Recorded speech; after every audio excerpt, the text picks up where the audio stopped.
soo dhawow daawadaha aadka u qiimaha badan ee aadka u jecelahay oo subscribe saar oo halka cas cadee si aad ula socotana notification-ka furo ama gambaleelka furo oo all day waxaad ka heli kartaa muuqaalo aad u fara badan kii aad doonto aad ka daawan doontaa playlist-ka ku dhufo. السلام عليكم ورحمة الله وبركاته كلنتي وعن wanaagsan daawadayaal meel kasta oo dunida ka joogtaan ku soo dhawaada Cabdimajid Network waa markale barnaamij kale cusub daawadayaal oo kaga warrami doono xogo ku saabsan ama macluumaad ku saabsan wadamada caalamka waxaynu toddobaadkan daawadayaal ku soo qaadan doonaa wadanka la yiraahdo Singapore ujeedadeenu soo qaadanay runtii barnaamijka ama muuqaalka ayaad ku dhex arki doontaan ugu horeyn waxaad leeyahay soo dhawaada waayahay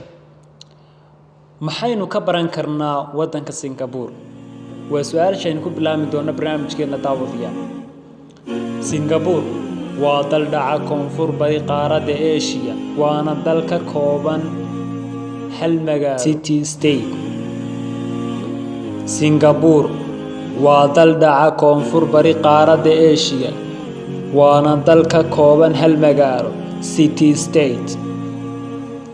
Singapore waxay ka kooban tahay 63 jasiiradood oo yar yar baaxadooduna waa 721.5 kiiloomitir oo wareega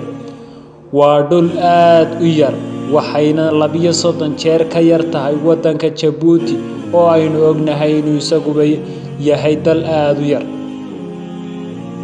Singapore waxa ku nool dad kor u dhaafaya 5 milyan oo qof 3.3 milyan oo kamida dadkaas ayaa ah muwaadiniinta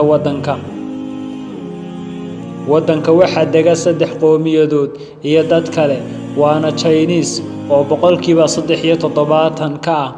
Malay oo 14% ka ah iyo Hindida oo 9% ka ah iyo dadka kale oo 4% ka ah madaxweynaha wadanku waa Halima Yacquub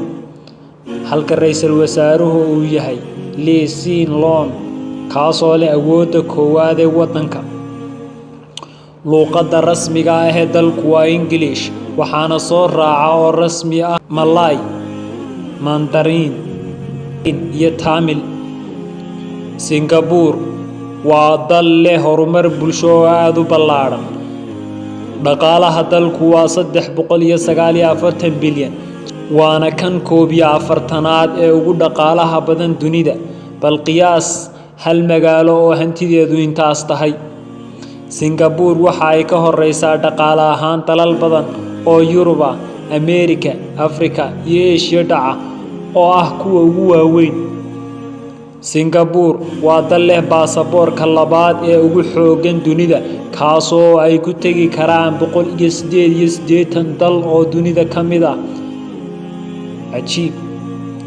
Singapore waa udub dhexaadka ganacsiga dunida maaliyadda iyo xarunta gaadiidka Singapore waa dal leh internetka ugu wanaagsan dunida sidoo kale waa kan ay ku kulmaan shirkadaha ganacsi ee dunida ugu waaweyn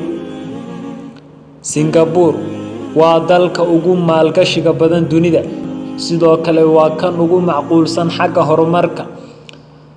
Singapore waa dal kamida dalalka ugu amnisan dunida sidoo kale waa dal kale suuqa sarifka lacagaha qalaad ee ugu ballaaran dunida sidoo kale Singapore waa dalka saddexaad ee xarunta maaliyadeed ee ugu weyn dunida sidoo kale waa dalka saddexaad ee ugu saliid nadiifinta badan aadna uga ganacsada Singapore waxay leedahay dekadda labaad ee ugu mashquulka badan dunida Singapore waxay 5 sano oo xiriir noqotay magaalada ugu nolosha qaalisan dunida sidoo kale Singapore waa dalka shanaad ee ugu nolosha wanaagsan dunida ama loo yaqaan HDI Singapore waa dalka saddexaad ee dakhli sanadeedka ugu badan leh dunida qofka Singaporeanka waxa sanadkii soo gala $98,000 wadankani waa kan ugu horeeya wadamada waxbarashada caafimaadka qiimeynta nolosha iyo amniga aadka u horumaray sidoo kale Singapore waa dal ay ka jirto shaqo la'aanta ugu yar qaaradda Asia oo ka hooseysa 1.8 boqolkiiba qiimayntii la sameeyey sanadkii 2015. Singapore iyo Kuala Lumpur waa marin diyaaradeedka ugu mashquulka badan dunida, kaasoo ay maraan sanadkii in ka badan 30,000 oo diyaarado.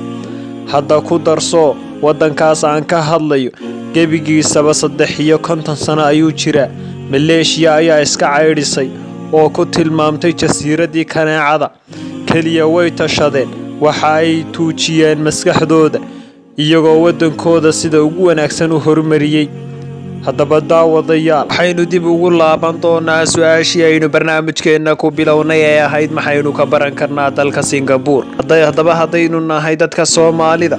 waxaynu u baahanay maanta inaynu dalkeenna u horumarino si ay dalkaasi u horumarsadeen. waxaana isweydiin mudan,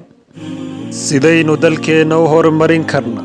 sidaynu u noqon karnaa iyaga oo kale? kommentiga ayaa daawaday kaga soo qayb qaadan doonta, aad ku soo qori doontaa wixii fikirkaaga. fadlan like saar muuqaalka markaad dhammaysato, subscribe-na dhe oo nagu soo biir si aad kuwan oo kale ama macluumaadkan oo kale aad u hesho. aad iyo aad baad mahadsantihiin daawadayaal. intaynu ku kulmi doono barnaamijka mid nabada waxaan idinkaga tegayaa assalaamu calaykum waraxmatullaahi wabarakaatu.